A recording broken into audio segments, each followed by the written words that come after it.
If you thought only a state-of-the-art camera could take a picture-perfect photo, you're wrong. A very early type of camera could take pictures with a remarkable clarity.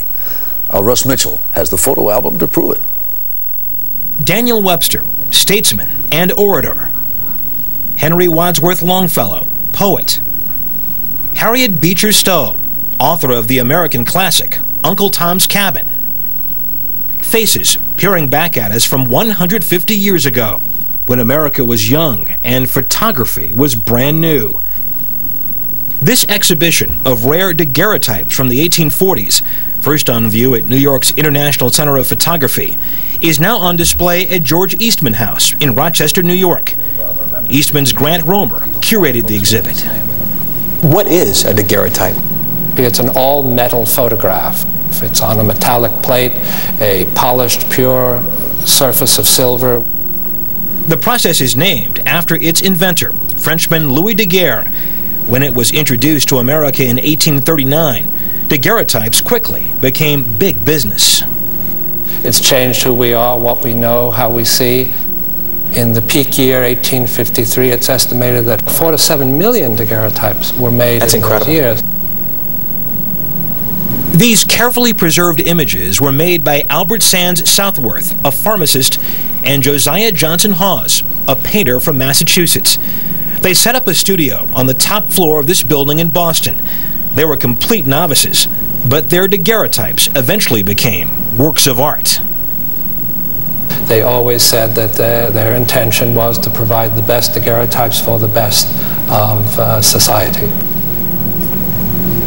It was a fad before anybody knew what a fad was, I guess. Absolutely. The first impetus was to see yourself by the new technology, this new mirror, nature's own drawing. How did you really look? Of course, the reality, how you really looked, wasn't so good.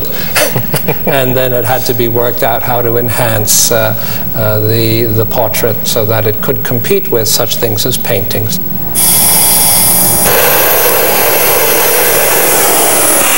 New York photographer Jerry Spagnoli says he was fascinated by daguerreotypes from the very first time he saw one.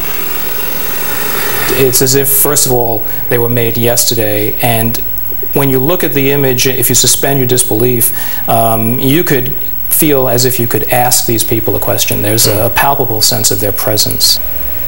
Spagnoli has been on a quest to make daguerreotypes of his own.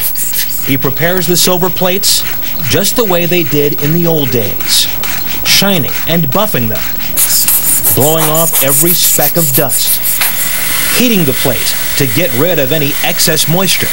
And now I go to the dark. Then sensitizing it with chemicals. And that'll make it over photosensitive so that I can shoot. In the heart of New York's Times Square, using this big, cumbersome view camera is anything but point and shoot. It's just a dark box with a ground glass and a lens. So when you set it up, everything has to be accounted for. Every little adjustment has to be made by you personally. To focus, Spagnoli uses a magnifier to see the details. To frame the shot, he slips under a black veil to shut out reflected light. The lens inverts the image. Spagnoli loads the silver plate and calculates his exposure.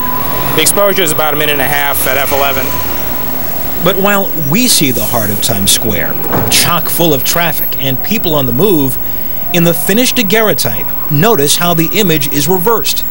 Look at the buildings and the nearly empty streets. No cars, no people, nothing moving. Why?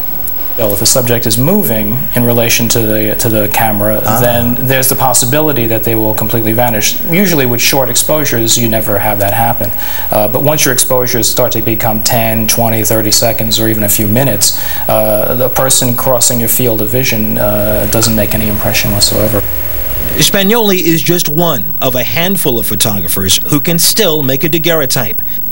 And very few of the old images have survived. But experts and collectors alike agree with pioneering photographer Josiah Hawes, who once said, "No other process can render the human face with such fidelity and beauty."